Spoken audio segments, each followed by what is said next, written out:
அன்பு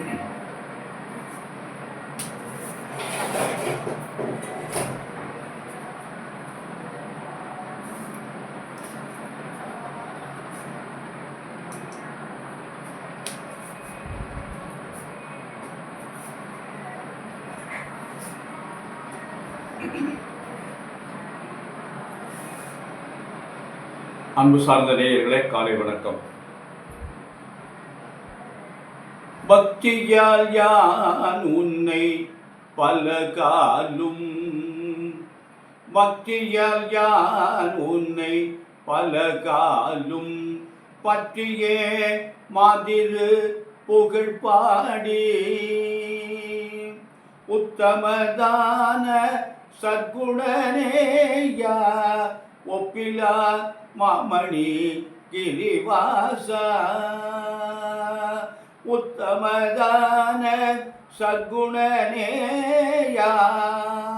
ஒப்பிலா மாமணி கிரிவாசா, பித்தக வேத சத்தினி பாலா வெற்றி வேலாயுத பெருமாளே, வெற்றி வேலாயுத பெருமாளே. அன்பு சார்ந்த பெரியவர்களே, காலை வணக்கம். சித்திரை மாதம் 23ஆம் நாள் செவ்வாய்க்கிழமை, மங்களவாரம் என்று பெயர். முருகனுடைய வழிபாட்டுக்கு உகந்த நாள். நவமி தீதி மதியம் 1:20 வரை இருக்குது. அதுக்கு பின்னாடி தசமி தீதி. மக நட்சத்திரம் இரவு 7:57 வரை இருக்குது. அதுக்கப்புறம் பூர நட்சத்திரம் வந்தது. சித்த யோகம் 2 நட்சத்திரத்துக்குமே இந்த சித்த யோகம் தான். ராகுகாலம் செவ்வாய்க்கிழமை எப்போதுமே 3 முதல் 4:30, யமகண்டம் 9 முதல் 10:30, குடியன் 12 முதல் 1:30, சூலம் வடக்கு, பரிகாரம் பால். அன்பான நேயர்களே, இந்த கிரகங்கள்லாம் எப்படி இருக்கிறது என்று பார்ப்போம். மேஷத்தில் சூரியன் புதன் இருக்காங்க, ரிஷபத்தில் குரு இருக்கார், கடகத்தில் செவ்வாய் இருக்கார், சந்திரனும் கேதுவும் சிம்மத்தில் இருக்காங்க, சனியும் ராகு கும்பத்தில், சுக்கிரன் மீனத்தில். இதுதான் இந்த கிரகத்தினுடைய அமைப்பு. அன்பான நேயர்களே, மேஷராசி என்பவர்களுக்கு இந்த ராசி பலன்கள் எப்படி இருக்கிறது என்று பார்ப்போம். மேஷராசிக்கு குரு பகவான் 3ஆம் இடத்துக்கு வந்துடுறாரு. 3ஆம் இடம் அவ்வளவு நல்ல இடம் இல்லை, இருந்தாலும் அவருடைய பார்வை 9ஆம் இடத்தை பார்க்குறாரு. குரு இருப்பதை விட பார்வைக்கு பலம் உண்டு அப்படின்னு சொல்லுவாங்க. குரு பார்த்தால் கோடி தோஷம் நிவர்த்தி. அப்படின்னா இந்த 9ஆம் இடத்தை குரு பார்க்குறது மேஷராசிக்கு ஒரு நல்ல பலன். சனி ராகுவும் 11ஆம் இடத்துல இருக்காங்க. இது 2 மேஷராசிக்கு நல்ல பலன். இருந்தாலும் குரு இருக்கின்ற இடம் சரியில்லை, அதனால் பார்த்து கவனமாக நடந்து கொள்ளணும். குருவுக்கு 3-4 சரியாக இருக்காது. இந்த வருஷமும் சரியாக இருக்காது, அடுத்த வருஷமும் சரியாக இருக்காது. அன்பான ரிஷபராசி என்பதில் உங்களுக்கு அருமையான நாள். உங்களுக்கு குரு 2ஆம் இடத்துக்கு வந்துட்டார். 10ஆம் இடத்துல சனி ராகு இருக்குது. தொழிற்சாலம் பிரமாதமாக இருக்கும். அதனால் உங்களுக்கு நல்ல நாள். ஓராண்டுக்கு உங்களுக்கு பிரமாதமாக இருக்கும். நீங்கள் நல்ல காரியங்கள்லாம் செய்யலாம். நீங்கள் என்னென்ன நினைக்கிறீங்களோ அந்த காரியங்கள் பூரா நடைபெறும். அன்பான மிதுன ராசி என்பவர்களுக்கு உங்களுக்கு ஜென்மத்தில் குரு வர்றாரு. ஜென்ம குரு ஏதாவது பிரச்சனைகளை உண்டு பண்ணுவார், இடமாற்றத்தை கொடுப்பாரு. வெளிநாட்டுக்கு போகலாம், வெளிநாட்டில் இருந்தால் இங்கே வரலாம், வாடகை வீட்டில் இருந்தால் சொந்த வீட்டுக்கு போகலாம். இந்த மாதிரி பதவி உயர்வு எதிர்பார்த்துருந்தா கிடைக்கும், சொந்த ஊருக்கு எதிர்பார்த்துருந்தா கிடைக்கும். அந்த மாதிரி இடமாற்றங்கள் எத்தனையோ முறைகள் இருக்குது. அந்த முறையில் இடமாற்றம் கிடைக்கிறதுக்கு நல்ல வாய்ப்புகள் இருக்குது. அன்பான மிதுன ராசி என்பதில் கவனமாக நடந்து கொள்ளுங்கள். கடகராசி என்பதில் உங்களுக்கு குருபான் 12ஆம் இடத்துக்கு வந்துட்டார். தேவையில்லாமல் விரயங்களெல்லாம் உண்டு பண்ணுவார். பார்த்து கவனமாக ஜாக்கிரதையாக நடந்து கொள்ளுங்கள். நல்ல விரயமாக செய்யுங்க. நல்ல விரயம் என்ன பண்ணால் இடம் வாங்குங்கோ, வீடு கட்டுங்க, திருமணம் செய்யுங்க. இது மாதிரி ஏதாவது ஒரு நல்ல அரிய வாய்ப்புகள் இருந்தால் அந்த மாதிரி காரியங்களை செய்யுங்க. இல்லைன்னா இப்போ அமைதியாக கவனமாக நடந்து கொள்ளுங்கள். வியாழக்கிழமை தோறும் தட்சாமூர்த்தி வழிபாடு பண்ணுங்கள், உங்களுக்கு ரொம்ப நல்லது. அன்பான சிம்மராசி என்பவர்களே, உங்களுக்கு குருபான் 11ஆம் இடத்துக்கு வந்துட்டார். அவர் 11ஆம் இடம் நல்ல இடம், லாபஸ்தானம் அவருக்கு. ஆனால் மற்ற கிரகங்கள்லாம் அவங்களுக்கு பலமாக இல்லை. குரு மட்டும்தான் நல்ல நிலையில் இருக்காங்க. 5ஆம் இடத்தை குரு பார்க்குறாங்க, அது ஒரு பெரிய அமைப்பு. 5ஆம் இடத்தையும் 7ஆம் இடத்தையும் குரு பார்க்குறாங்க, அது நல்லது. அதனால் சிம்மராசி என்பவர்களுக்கு நல்ல நேரம். ஆனால் உங்கள் ராசியிலே பார்த்தாச்சுமே கேது இருக்கார், கொஞ்சம் குழப்பமான நிலை இருக்கும், பார்த்து ஜாக்கிரதையாக நடந்து கொள்ளுங்கள். கன்னிராசி என்பதில் உங்களுக்கு குருபான் 10ஆம் இடத்துக்கு வந்திருக்காரு. 10ஆம் இடம் அவ்வளோ சிறப்பு இல்லை. அதனால் பார்த்து கவனமாக நடந்து கொள்ளுங்கள். வேலை பார்த்தீங்கன்னா மேலதிகாரிகிட்ட ரொம்ப ஜாக்கிரதையாக நடந்து கொள்ளுங்கள். தொழில் பண்ணிங்கன்னா ஒரு கடை வச்சிங்கன்னா வர்ற மக்கள்கிட்ட அமைதியாக பொறுமையாக பேசுங்க, கோபமாக பேசாதீங்க. அதனால் வியாபாரம் பாதிச்சிடும். அதனால் பார்த்து நடந்து கொள்ளுங்கள். பொதுவாக மொத்தத்தில் உங்களுக்கு கெட்ட பேர் ஏற்படும் அப்படின்னு ஒரு பொதுவான கருத்து. அதனால் அந்த மாதிரி கெட்ட பேர் ஏற்படாமல் பார்த்துக்கிறதுக்கு என்னென்ன வழி உண்டோ அந்த வழியை பூரா கையாளுங்கள். அன்பான துளாராசி என்பதில் உங்களுக்கு நல்ல நாள். குரு பகவான் உங்களுக்கு 9ஆம் இடத்துக்கு வந்துட்டாங்க. உங்களுக்கு நல்ல நாள், நல்லது நடக்கும், நல்ல காரியங்கள்லாம் நடக்கும். அன்பான துளாராசி என்பவர்களுக்கு ரொம்ப நேர்மையானவங்க, நியாயமானவங்க. அதனால் இந்த ஓராண்டு உங்களுக்கு அருமையான பலன் தரும். விருச்சிக ராசி என்பதில் உங்களுக்கு 8ஆம் இடத்துக்கு வந்திருக்காரு குரு. 8ஆம் இடத்துக்கு குரு வருவது எந்த காரியமும் நடைபெறாது. அதனால் புதுசாக எதையும் பண்ணாதீங்க. புதுசாக எந்த முயற்சியும் பண்ணி எந்த காரியத்தையும் செய்யாதீங்க.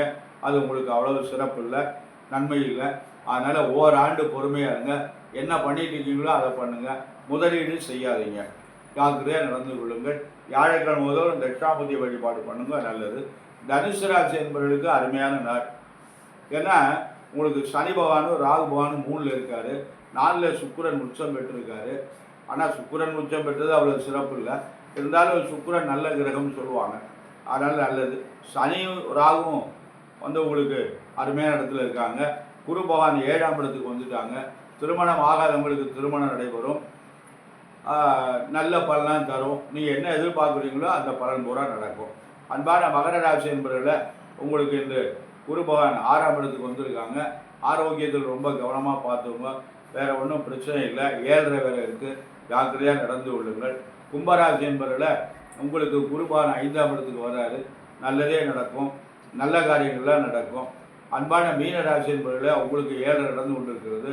குரு பகவான் உங்களுக்கு 4ஆம் இடத்தை பார்க்குறாரு. 4ஆம் இடத்தை பார்த்தாலும் 4ஆம் இடத்துல இருக்கார். அவர் 10ஆம் இடத்தை பார்க்குறாரு, தொழில் சார்ந்த பார்க்குறாரு. அதனால் உங்களுக்கு தொழில் நல்ல முன்னேற்றம் ஏற்பட்டு நீங்கள் நல்ல நிலையில் வர்ற மாதிரி ஒரு சூழ்நிலை உருவாகும். அன்பான மகர ராசி, கும்பராசி, மீன ராசி என்பவர்களை உங்களுக்கு 7.5 பகவானுடைய காலம் இருக்கிறது. அதனால் பார்த்து அவர்கள் வயது தக்கபடி முதல் சுற்று, 2வது சுற்று, 3வது சுற்றெல்லாம் வரும். அதனால் பார்த்து கவனமாக நடந்து கொள்ளுங்கள். அன்பான நேயர்களை நம்ம இப்போ நேற்று நம்ம விருச்சிக ராசி வரையும் குரு பலன் பார்த்துட்டுருக்கோம். இப்பொழுது தனுசு ராசிக்கு இந்த குரு பயிற்சி எப்படி இருக்குது என்று பார்ப்போம். தனுசு ராசி என்பவர்களுக்கு 7ஆம் இடத்துக்கு குரு வர்றாரு. அவர் வர ஞாயிற்றுக்கிழமை மத்தியானம் 1:19க்கு அவர் ரிஷபராசிலிருந்து மிதுன ராசிக்கு வர்றாரு. தனுசு ராசிக்கு மிதுன ராசி என்பது 7ஆம் இடம். அந்த 7ஆம் இடத்துக்கு வரும்போது பணி லாபம், விவாகம், நன்மைகள் நடைபெறும், கல்யாணம் நடைபெறும், வேலையில் நல்ல முன்னேற்றம் ஏற்படும், தொழிலில் நல்ல முன்னேற்றம் ஏற்படும், இவையெல்லாம் நடைபெறும். உடல்நிலையில் நன்மை ஏற்படும். தடைப்பட்ட காரியங்கள்லாம் நடக்கும். நீங்கள் என்ன காரியங்கள் போன ட்ரிப்பு 6ல் குரு இருக்கும்போது எதுவுமே நடக்கலை. இப்போ 7ஆம் இடத்துக்கு வந்தோடனே எல்லாமே நடைபெறும். தடைப்பட்ட காரியங்கள் நடைபெறும். திருமணம் ஆகாத ஆண் பெண்களுக்கு திருமணம் நடைபெறும். வேலை வாய்ப்பு உண்டு. இந்த தனுசு ராசி என்பவர்களுக்கு பொதுவாக ஒரு அருமையான நாள். ஏன்னா சனியும் ராகு 3ல் இருக்காங்க, அது ஒரு பெரிய அமைப்பு. குரு பகவான் நல்ல இடத்துல இருக்காங்க, அதுவும் ஒரு அமைப்பு.